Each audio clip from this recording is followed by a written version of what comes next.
Former Arsenal midfielder Thomas Partey has been granted conditional bail after appearing in court facing 5 counts of rape and 1 count of sexual assault, allegedly committed between 2021 and 2022 in the UK and Spain.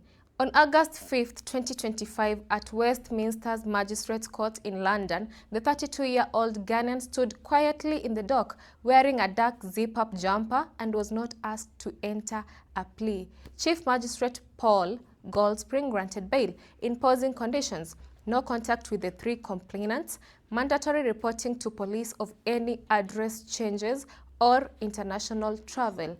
Partey is due to appear at the Old Bailey on September 2nd for trial. The charges include rape allegations against 2 women, including incidents of anal and vaginal rape, and sexual assault of a 3rd woman allegedly at Partey's London home or a Spanish resort. Investigations began in Feb 2022, yet Partey continued playing for Arsenal until his contract expired in June 2025. His lawyer asserts that he denies all charges and looks forward to clearing his name.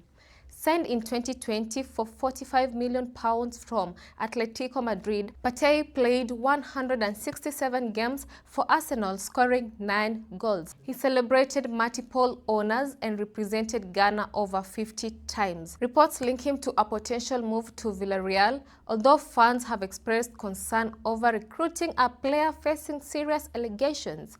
Arsenal supporters, particularly advocacy group and Arsenal supporters against sexual violence, criticized the club for allowing Partey to play during investigations. They demanded greater transparency and survivor support protocols. Manager Mikel Arteta publicly stated that the club followed correct procedures but emphasized the need to protect victims in ongoing cases. Benjamin Mendy, ex-Manchester City defender, faced multiple rape charges in 2021 to 2022. He was suspended and tried but eventually acquitted of all charges after lengthy legal procedures. Achraf Hakimi, PSG defender, is under investigation in France for alleged rape. His case involves disputed evidence and claims of attempted extortion by the accuser. In prior football rape convictions, Kingsley Safo was jailed for statutory rape in Sweden, and Patrick Adair served time for rape in the UK, both ending their careers amid controversy. This case shines a spotlight on how powerful institutions, sport clubs, the media, legal frameworks intersect with issues of consent, accountability, and survivor rights.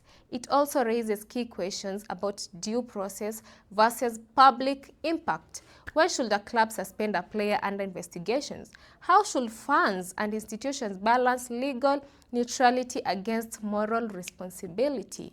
You've just heard how a top football star is now at the center of a serious trial. Is this justice in motion or a cautionary tale of unchecked power and silence? Tell us what you think in the comments below.